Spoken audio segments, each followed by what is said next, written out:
எல்லாருக்கும் வணக்கம். Morning Moon சேனலில் மறக்காமல் எல்லோரும் சப்ஸ்கிரைப் பண்ணுங்கள். அதாவது விடாமுயற்சி படம் டீசரை பற்றி தான் நம்ம ரிவ்யூ பண்ண போகிறோம்.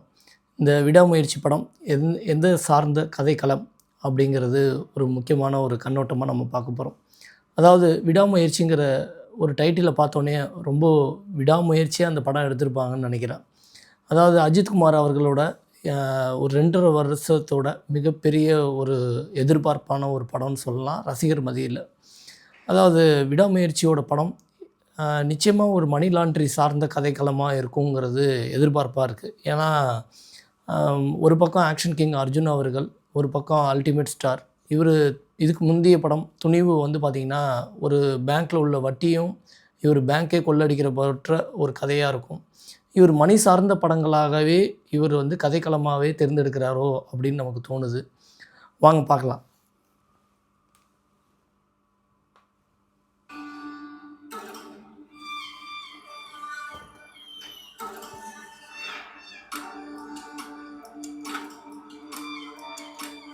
அதாவது இந்த படத்தோட ப்ரொடக்ஷன் லைக்கா நிறுவனம். இதுதான் அல்டிமேட் ஸ்டார் அஜித்குமார் அவர்கள் ஃபஸ்ட் டைமாக லைக்கா நிறுவனத்தோட பண்ணுறாரு. இந்த படத்தோட டைரக்டர் பார்த்திங்கன்னா மயில்மேனி. இவர் பல வெற்றி படங்களை கொடுத்துருக்காருன்னு சொல்ல முடியும். இவரோட கதைக்களம் எல்லாமே ஒரு வித்தியாசமான ஒரு கதைக்களம் கண்டிப்பாக. ஏன்னா இவரோட கதைக்களம் ரஷ்யா, இந்தமாரி ஆர்கான் திருட்டு, இந்தமாரி ஆரியாவுக்கு ஒரு மிகப்பெரிய ஒரு படமாக கொடுத்துருந்தாரு. இந்த படத்துலேயும் ஒரு மிகப்பெரிய ஒரு கதைக்களமாக நம்ம எதிர்பார்க்க முடியும். ஒரு வித்தியாசமான ஒரு கதைக்களமாக இருக்கணுங்கிறது தான் ரசிகர்களோட எதிர்பார்ப்பு.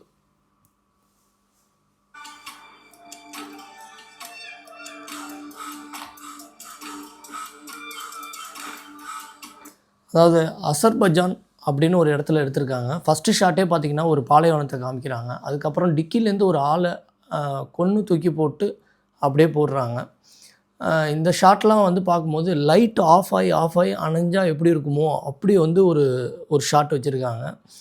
கொஞ்சம் ஒரு வித்தியாசமாக தான் இருக்குது. ஏன்னா இதனால் ஒரு லைட் எரிஞ்சிக்கிட்டே இருக்கிறதோட இப்படி ஆஃப் ஆகி ஆன் ஆகும்போது ஒரு ஷாட்டையும் ட்ரெய்லரில் காமிக்கணுங்கிறதால டீசரை பக்காவாக டிசைன் பண்ணியிருக்காங்கன்னு சொல்லலாம்.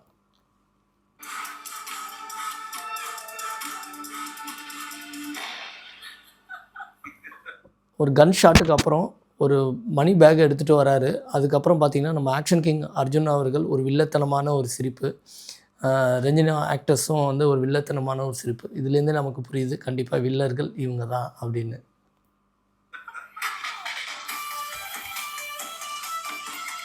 அல்டிமேட் ஸ்டார் அஜித்குமார் அவர்களோட பேஸ் உண்மையிலே, அதாவது டிக்கி ஓப்பன் பண்ணி அவர் அல்டிமேட்டாக ஒரு ஃப்ரேமில் வராருனாலே ரசிகர்கள் மிகப்பெரிய ஒரு கொண்டாட்டமாக இருக்கும். அப்படி ஒரு அல்டிமேட் லுக்கு.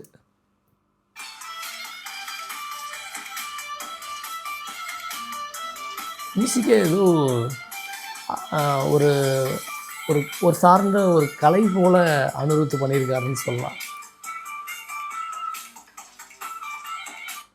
அதுக்கப்புறம் நம்ம அல்டிமேட் ஸ்டார் அஜித்குமார் அவர்களை காமிச்ச பிறகு நம்ம மயில்மேனி டேரக்டரோட நேம் வருது. மியூசிக்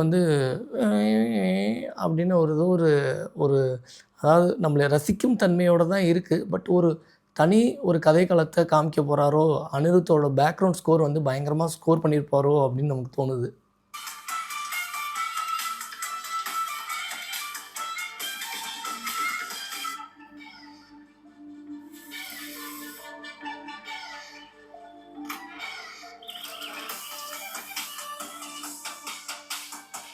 அதாவது அந்த லெக்ஸஸ் கார்லேருந்து இறங்கி வர சீனாக இருக்கட்டும், அதுக்கப்புறம் இப்படி ஒரு ஷாட் வச்சுருக்காங்க. ஒரு ஷாட்டுமே ஒரு அல்டிமேட் லுக்கு தெரியணும், ரசிகர்கள் எதை எதிர்பார்க்குறாங்க அல்டிமேட் ஸ்டார்ட்டேருந்து.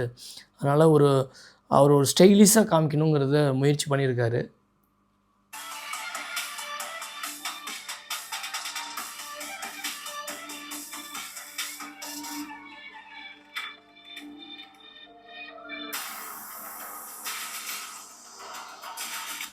ஆக்சுவலாக நம்ம திரிஷா அவர்கள் அழகான ஒரு புன்னகை சிரிப்போடு ஒரு காட்சியளிக்கிறாங்க. அது உண்மையிலே எல்லாரும் அப்படின்னு சொல்லிட்டு ஒரு எவ்ரிதிங்.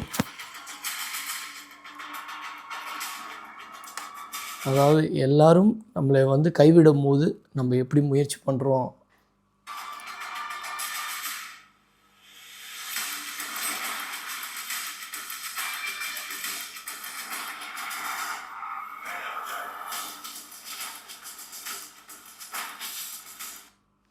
அதாவது விசுவாசம் ஒரு ஒரு மாதிரியான ஒரு படம்.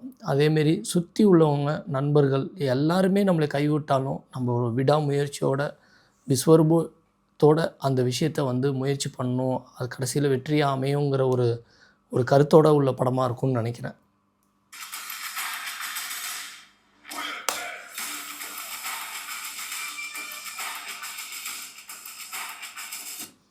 ஆக்சுவலா இந்த படத்தில வந்து கண்டிப்பா ஒரு கதைக்களம் என்ன இருக்குன்னா, அர்ஜுன் அவர்கள் வந்து ஒரு மிகப்பெரிய ஒரு வில்லனா இருப்பாரு. இவங்க வந்து நண்பர்களா பழகி, சுத்தி உள்ளவங்க ஒரு 5 நண்பர்கள் இருப்பாங்க.